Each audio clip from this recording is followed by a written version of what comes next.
I signed an executive order banning public schools from indoctrinating our children with transgender ideology. And I signed an order making it the official policy of the United States government that there are only two genders, male and female. President Trump continued his attack on the transgender community in his address Tuesday night, attacking transgender athletes, highlighting his ongoing efforts to curb the rights of transgender people, then called on Congress to ban gender-affirming care for youth. When do we want it now? When do we want it? Hands up! When do we want it now? What do we want? Hands up! When do we want it now? What do we want? Hands up! When do we want it now? Hands up! Now! Hands up! Now! Well, we're fortunate being in Massachusetts that we are buffered from a lot of the effects so far of the administration's executive orders and changes that they're making to federal policy.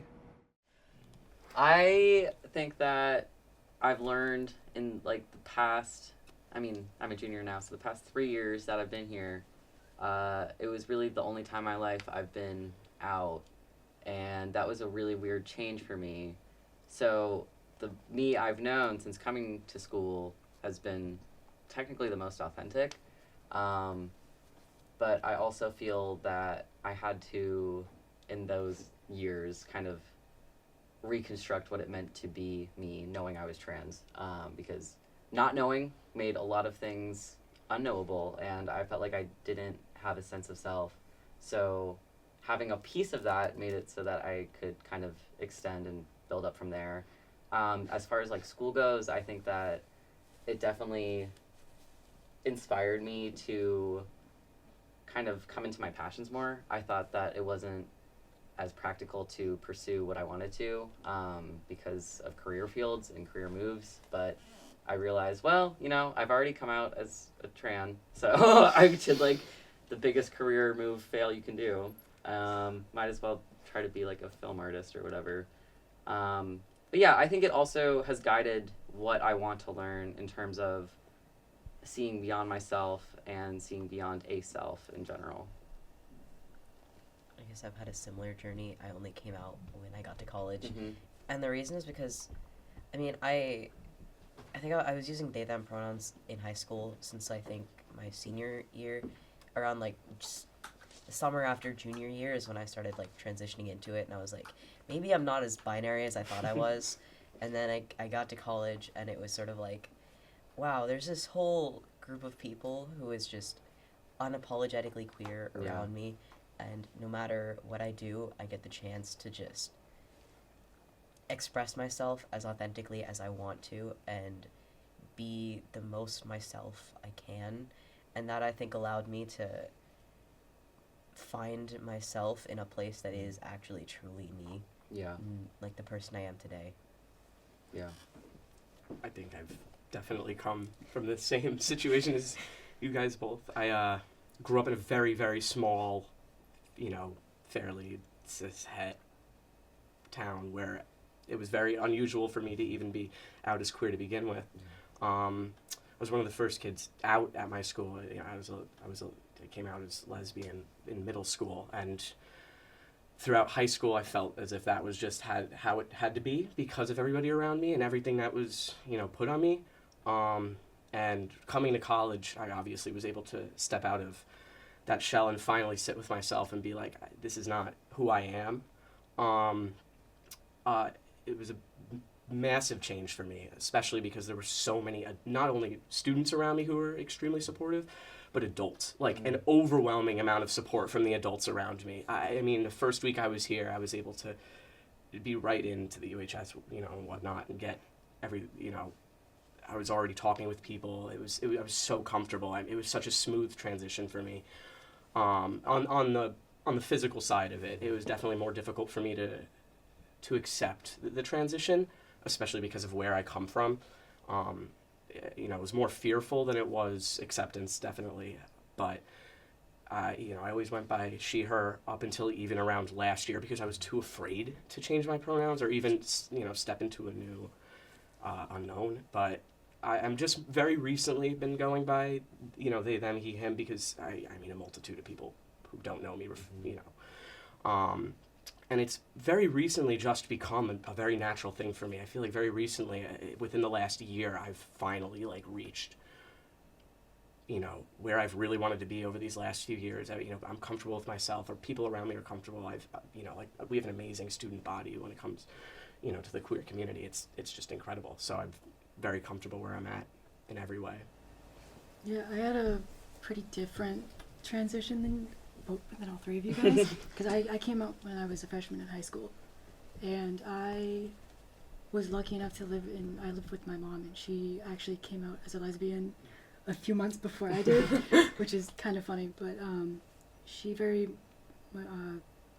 supported me, and essentially went to my school and kind of made them have LGBTQ training. Mm-hmm. She's Wow. Really pioneered for me as well, and my school was amazing. And then so I actually started college as Ashton, and I was able to I had mostly everything legal by the time I transferred here. The only thing that I was really worried about was dorms, but I had really good support. I didn't really have much issue with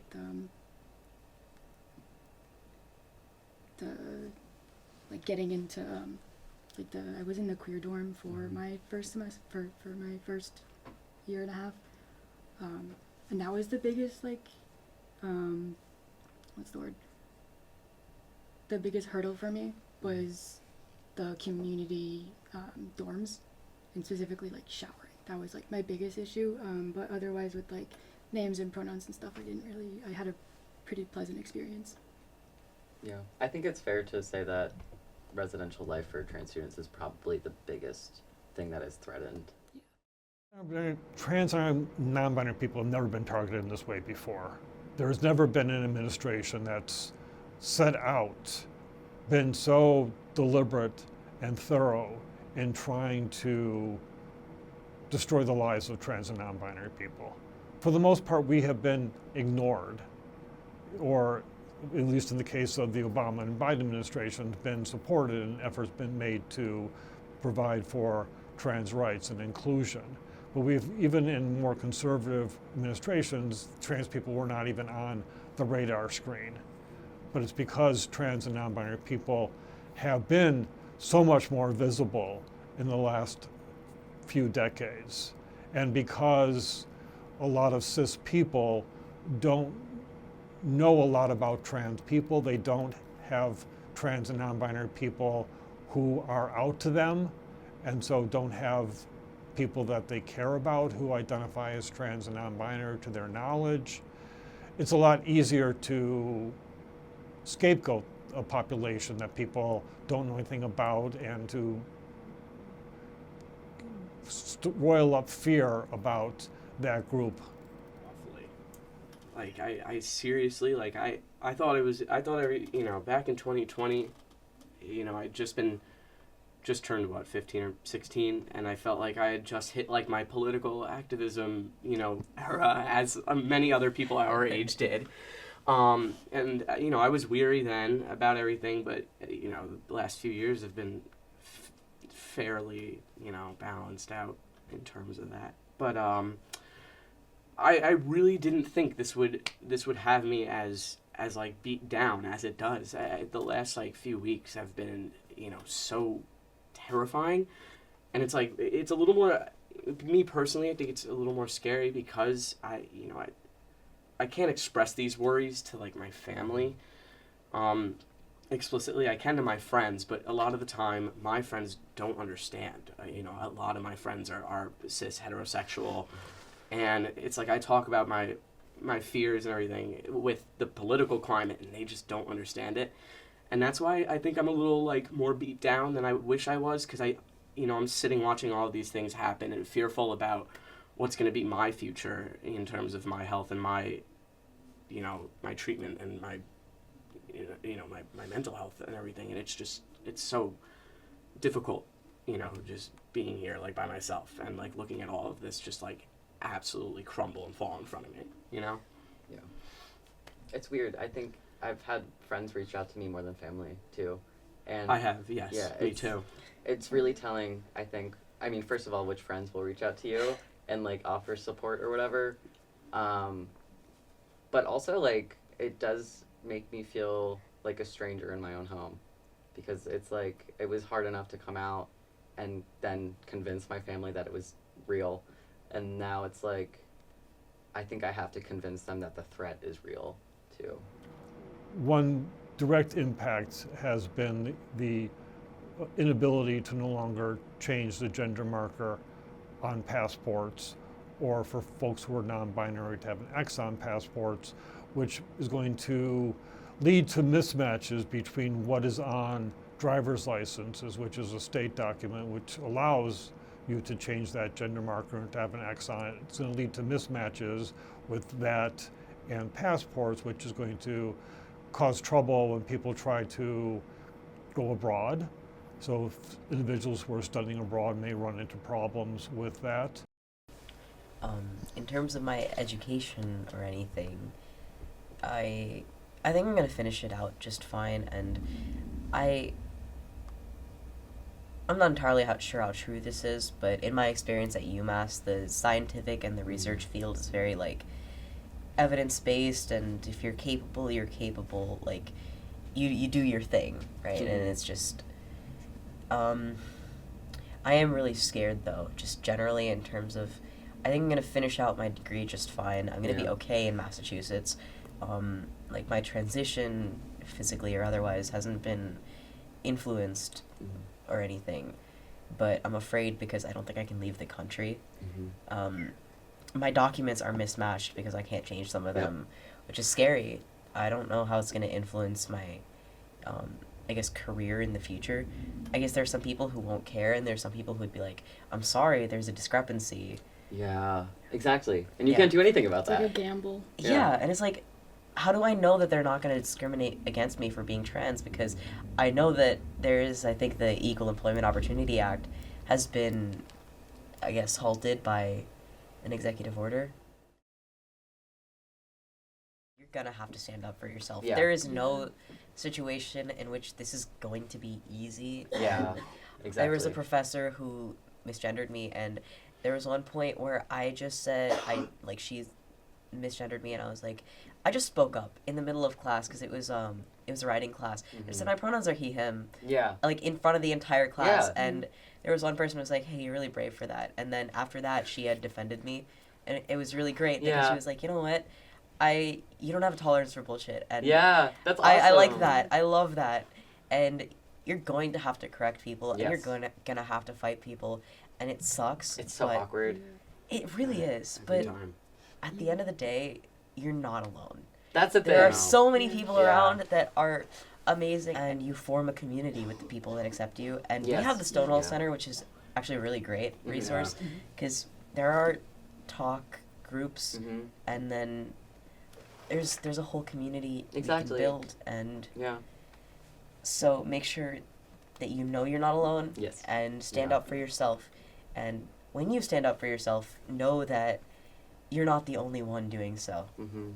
Because there are people behind Absolutely. you, even if it doesn't always seem or feel like it. Like, Yeah. I think it's just imperative that every single trans person has something, I mean, as every person should have, something that, like, drives them, something that's a passion, something that they can love, and not in a distracting way, but in a way that, like, makes their life holistic. Perfect. And again, sorry to sound corny, but really, I think a big thing that I like to tell a lot of people who are younger than me, who do come to me to talk about things like this, a lot of the time, it's take your time. I mean, really, Yeah. it's like as simple as it sounds. It's, you are transitioning at your own pace. You are going to find things in your life that work more comfortably and things that, are less comfortable and whatnot at your own pace, and don't let that stress you out. You know what I mean? You've so much going for you. You have so much going during your transition, and you're basically blossoming into who you really are. And don't Don't rush yourself. Don't let anybody's shit, you know, pressure you into speeding up or slowing down your journey. It's everything. This is a lifelong thing. I mean, this is a lifelong process, and it's just like incredible that I'm surrounded by so many people who are obviously able to comfortably be themselves, and it's just so awesome. So that's really it.